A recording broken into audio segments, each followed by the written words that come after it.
Imagine struggling to button your shirt, in the morning. Oh, yeah. Not because of like a stiff shoulder or anything, Right. but because your muscles in your arms are just getting weaker. Yeah. Or like you just stumble a little bit and end up with a broken bone. Wow. That's actually the reality for people with VCP-associated multi-system proteinopathy, Right. or VCP MSP for short. Okay. And it's a rare genetic disorder that it can affect muscles and bones and even the brain. Oh, wow. So today we're going to try to figure out how this one tiny gene Yeah. can cause so many problems. Yeah, it's really interesting, isn't it? It's a real head scratcher. Yeah. We used to think VCP-MSP was just a few main symptoms, Right. but we've learned it's way more complex than we thought. So, where do we even start with this? Yeah. What is VCP? Why should we care about it? So VCP is, it's a protein, Okay. and it does a lot of work inside our cells. One of its main jobs is to help get rid of old or damaged proteins. Okay. You can kind of think of it like a cellular sanitation crew. I like that analogy. Yeah, Isn't and it? it's also really crucial in autophagy, Okay. which is it's like the cell's recycling center. Okay, so breaking things down, reusing the parts. Exactly. So VCP is like the hard-working janitor of the cell, That's a good way to put it. keeping everything nice and tidy. Yeah. What happens when this janitor goes on strike? Well, that's where things get interesting, and not in a good way. Oh, So there are over 50 different mutations in the VCP gene. wow, 50? 50. That's a lot. Yeah, it is. And these mutations can mess up VCP's work, leading to MSP. So it's not just one problem. No. It's like 50 shades of cellular chaos. That's a good way to put it, yeah. Wow. And each mutation can kind of tweak VCP's function a bit differently, Okay. which is why you get such a wide range of symptoms. That's why MSP is like a master of disguise. It can mimic other conditions and make diagnosis really difficult. So let's talk about some of those symptoms. Yeah. One of the big ones I know is inclusion body myopathy. Right. What does that look like day to day for a patient? So imagine trying to lift your groceries or climb stairs, Okay. and your muscles just won't cooperate. Oh, wow. That's the reality for folks with inclusion body myopathy. Mm. It causes weakness, usually starting in the shoulders and hips, Okay. and then it gradually affects other muscles. Okay. So simple tasks become really difficult, Right. and for some people, it can eventually lead to needing a wheelchair. This is heartbreaking to think about, Yeah, like something as simple as walking right. becoming a struggle. Exactly. And what about Paget's disease of bone? Right. I know that can be really painful, Yeah. but what's actually happening inside the bones? So Paget's disease is, it's a little bit like a construction crew gone rogue.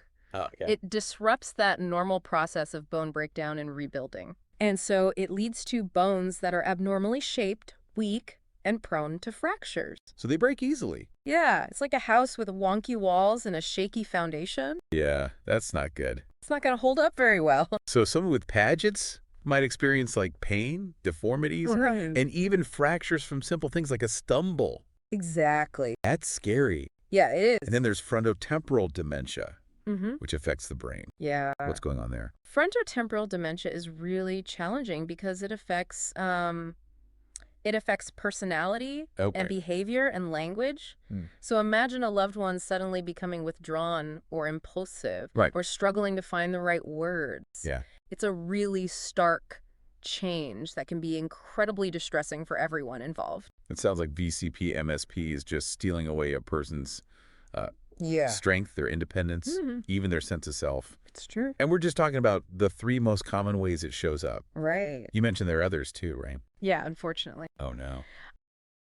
So VCP-MSP can also lead to conditions like ALS, Okay. which affects nerve cells that control movement, Right. CMT, which affects the nerves in the hands and feet, Okay. and even Parkinsonism, Wow. with the tremors and stiffness and things. Okay. It can also affect the heart, Really? yeah, leading to cardiomyopathy, Wow. and even the lungs, causing breathing problems. So this one tiny VCP protein, Yeah. it's holding so many different systems together. It really is. And when it malfunctions, the consequences can be just devastating. Yeah. And they're so wide-ranging. It's true. So knowing that VCP MSP can show up in so many ways, Mhm. how do doctors even begin to diagnose it? That is the million-dollar question. Right. It takes a really sharp medical detective to connect the dots. Especially in the early stages, I imagine. Especially in the early stages, yeah. Yeah. But genetic testing is really the best way to confirm the diagnosis. So it's like looking for a needle in a haystack. Except the needle is this tiny gene mutation. And the haystack is all of our DNA. A very complex haystack. Right. Yes. So there are... well, we have two main approaches. Okay. We have single gene testing, Okay. if there's, a family history of VCP mutations. Right. And then we have multi-gene panel testing, Okay. which looks at more genes associated with similar symptoms. So it's kind of, you're gambling. Which test do you choose? It can be, yeah. And how do you even know if you're looking in the right place? Yeah. It seems like this could be so frustrating for patients who are just trying to get answers. Absolutely. It can be a long and winding road to diagnosis. Yeah. And not all genetic testing panels include the VCP gene. Really? Yeah. So older panels might miss it completely. Oh, wow. So it's really crucial for doctors to stay updated on Yeah. the latest research and testing options. Okay, so that brings us perfectly to our next topic. All right. Treatment. Okay. So if someone is diagnosed with VCP, MSP, what are their options? Is there a cure? So that's the tough part. Oh. Right now, there's no magic bullet. Okay. There's no way to just fix the genetic defect. Right. There's no cure. Okay. But that doesn't mean there's nothing we can do. Okay, I'm intrigued. What happens when there's no cure? Well, then the focus shifts to managing symptoms. Okay. And maximizing quality of life. Okay. And that often involves putting together a whole team of specialists. Okay, so instead of one person leading the charge, it's more of a collaborative effort? It is, yeah. It's like a symphony orchestra. Oh, I like that. Yeah, with each musician playing a vital role. Okay. So you might have a neurologist to address cognitive issues, a physical therapist to help with muscle weakness, Okay. an occupational therapist to help with daily living skills. You might have a speech-language pathologist for communication challenges, and even a social worker to help navigate the emotional and logistical parts of living with this disease. Wow, it's amazing to think that so many different people can come together and make a difference in someone's life. Yeah. Like that. It takes a village. It really does. Yeah. Yeah, it really does take a village for something like this. It does. But let's face it, it's still a pretty daunting diagnosis. Right. What kind of support is there for patients and families who are, dealing with all this? Yeah, it can be really overwhelming. Right. Especially because VCP, MSP is so rare. Right. But there are resources out there. Okay, that's good. Organizations like Cure VCP Disease Okay. are doing incredible work to raise awareness, connect families, and advocate for more research. That's really encouraging to hear. Yeah. It's so important to know you're not alone Exactly. when you're dealing with something like this. Absolutely. Practically speaking, Right. how does this multidisciplinary team actually work in practice? Well, Let's start with the myopathy, okay. the muscle weakness. What can be done to help someone regain strength and mobility? So it's not really about reversing the damage completely. Right. It's more about, slowing down the progression Okay. and helping people adapt. Okay. Physical therapy is really important. It focuses on exercises to maintain strength and flexibility. Okay. And occupational therapy can be super helpful too. Yeah. It helps people find ways to modify their environment and activities to make everyday things easier. So it's about working around things, adapting to the new limitations. Yeah. While still maintaining as much independence as possible. Exactly. What about Paget's disease? Right.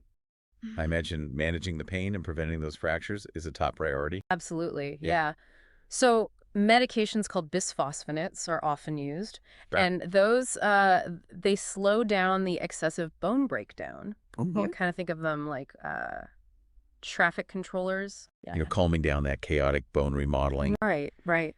And in some cases, surgery might be needed Okay. to repair fractures or correct deformities. So it's a combination of Yeah. medication, lifestyle changes, Right. and sometimes surgery. Exactly. Now, frontotemporal dementia. Yeah. That's a whole other beast, right? It really is. How do you even begin to address those cognitive and behavioral changes? So FTD is, it's probably the most heartbreaking part of VCP MSP because it affects who a person is at their core. Right. There's no easy fix. Okay. But there are things we can do. Okay. Speech therapy can help with communication difficulties. Right. Occupational therapy can help them maintain daily living skills. And behavioral therapies can be helpful, too, in managing some of those more challenging symptoms. So it sounds like a lot of trial and error. It can be. Finding what works best for each person. Yeah, for sure. But it's clear that the focus is on support. Absolutely. Not just for the patient, but for their family as well. Yes, definitely. Because this affects everyone, right? Absolutely. Yeah. It's a big burden to bear. Yeah. So caring for someone with VCP, MSP, that can be really demanding. Yeah. Both physically and emotionally. Yeah, it is. So things like respite care, support groups, counseling. Right. Those are all really important. They're essential. Yeah, for helping families cope and maintain their own well-being. Absolutely. So it really is a team effort. It is. On all fronts. Yeah. Now, we've talked about managing the symptoms that are already there. Right. But what about potential future treatments? Okay. Is there anything on the horizon that offers hope for, slowing this down or even reversing the damage? That's the question that keeps researchers up at night. Yeah. But there are some exciting developments in the pipeline. Right. One area of focus is the development of drugs that target specific pathways affected by VCP mutations. Remember, we talked about VCP's role in cleaning up cellular waste? Right, the cellular janitor. Exactly. Yeah. Well, scientists are looking for ways to boost that process. Okay. Give that sanitation crew a power-up. So give those janitors better tools. Exactly. And more manpower. Yeah. To deal with the mess. That's a good way to put it. Are there any specific drugs that show promise? It's still early. Yeah. But there are some drugs in early clinical trials that are designed to enhance autophagy. Right, that cellular recycling process. Exactly. Yeah. So the hope is that by ramping up this process, we can clear out the toxic protein buildup that contributes to VCP NSP. It's like taking the trash out more often. Yeah. So that it doesn't pile up and cause problems. Exactly. I like it. Yeah. Are there any other research avenues that you're excited about? Another area that's generating a lot of buzz is gene therapy. Okay, gene therapy. That sounds futuristic. It does, doesn't it? Yeah. So the idea is to deliver a healthy copy of the VCP gene into the cells. Okay. And basically replace the faulty one. So rewrite the genetic code. Yeah, it's a bold approach. It really is. But it has the potential to correct the root cause of the disease. But realistically, how far off is that? Gene therapy is still in its early stages. Okay. There's a lot of hurdles before it becomes, a mainstream treatment. Okay. But the research is moving really fast. That's good. And in the meantime, we're learning more about inflammation and how it plays a role in VCP MSP, which is opening up new possibilities for using existing anti-inflammatory medications to slow things down. So while we search for a cure, there's still a lot of effort being put into managing the disease. Absolutely. And improving people's lives. Yes. But I'm curious, beyond medication and therapy, are there any lifestyle factors that can make a difference? That's a great question. Yeah. And it's one that researchers are still exploring. Okay. We know from studies on other neurodegenerative diseases that exercise and a healthy diet can have a protective effect. Yeah. And because of what we know about VCP's role, it makes sense to focus on a diet that supports those cellular processes. So eating lots of fruits and vegetables, and antioxidants, that kind of thing. Exactly. Might be a good strategy. It might, yeah. Not just for overall health. Right. But for potentially managing this as well. Exactly. Are there any specific dietary recommendations for people with VCP MSP? There's no one-size-fits-all diet. Okay. But there's growing evidence that a Mediterranean-style diet might be helpful. Okay. Rich in fruits, vegetables, whole grains, healthy fats. Yeah, the good stuff. Yeah, the good stuff. What about things to avoid? So some experts recommend avoiding processed foods, sugary drinks, and too much saturated fat. Right. Because those can lead to inflammation and oxidative stress. So it's really a common sense approach to eating. It is. Focusing on whole foods, minimizing the junk. Exactly. But it's always best to talk to a doctor or a registered dietitian. Absolutely. To figure out a personalized plan. Right. Yeah. And, even though we don't have all the answers yet, the research is constantly evolving. New discoveries are being made all the time. Okay, that's good. And there's a lot of optimism that we'll find effective treatments for this disease. That's a message of hope. Yeah. I think we all need to hear that. For sure. It's easy to get overwhelmed by this. Absolutely. But it's important to remember that progress is being made. It is. And every step brings us closer to a brighter future. For sure. We've talked a lot about the challenges of VCP, Oh, MSP. we have. But I want to, Yeah. in this last part of our deep dive. I want to shift gears and focus on All the amazing advances happening in genetic testing. Yeah. It's a rapidly evolving field, giving us amazing insights into, well, the blueprint of life. It's mind-boggling, isn't it? It is. Like we're moving away from this one-size-fits-all approach to medicine, right? To a world where treatments can be tailored to your unique genes. Absolutely. And that's so exciting. Yeah. Especially for rare diseases like VCP, MSP. It is, yeah. It's like having this personalized roadmap guiding doctors to the most effective treatments based on a patient's, genetic profile. It's like science fiction coming to life. It really is. Yeah. But how does this actually work, like in practice? Okay, so let's go back to VCP, MSP. Okay. We know that different mutations in that VCP gene can have slightly different effects. Right. It's like having different versions of that cellular janitor. Okay, I like where this is going. Each with their own quirks and weaknesses. So one janitor might, struggle with the protein clumps. Right. While another one's bad at recycling the cell parts. Exactly. And knowing which janitor you're dealing with helps you tailor your approach. Exactly. Yeah. So as we learn more about which mutations go with specific symptoms, we can, start to anticipate challenges and personalize care plans. Okay, so give me an example. Okay, so say we know a mutation increases the risk of heart problems. Right. Well, then we can monitor the patient's heart function more closely and intervene earlier if we need to. It's like a crystal ball. Yeah. You can see potential problems in the future and try to prevent them. Exactly. That's amazing. Yeah. But genetic testing isn't just about, predicting the future, is it? No, you're right. It's also about understanding the present. Okay. So for families with VCP, MSP, genetic testing can give them answers, confirm diagnoses. Okay. And help them make decisions about family planning. Okay. Can also guide treatment choices. Okay. Because we're starting to see correlations between specific mutations and responses to certain therapies. So if you know the specific genetic problem, you can target the treatment better. Exactly. But I imagine there are ethical things to consider too, right? Oh, absolutely. It's not just the science, it's about the human impact. Yeah, so genetic testing raises questions about privacy, discrimination, and, the emotional weight of knowing you're predisposed to certain diseases. That's a lot to deal with. It is. So why is genetic counseling so important then? Well, it gives individuals and families the information and support to navigate all that. Okay, so it's about empowering people with knowledge. Yes. Not overwhelming them. Exactly. Yeah. With fear. Looking ahead, what's next for genetic testing? What are you excited about? One thing that's really changed things is how accessible genetic testing is becoming. Okay. It used to be really expensive and time-consuming. Yeah. But technology has made it, more affordable. Okay, that's good. And available. So more people can benefit.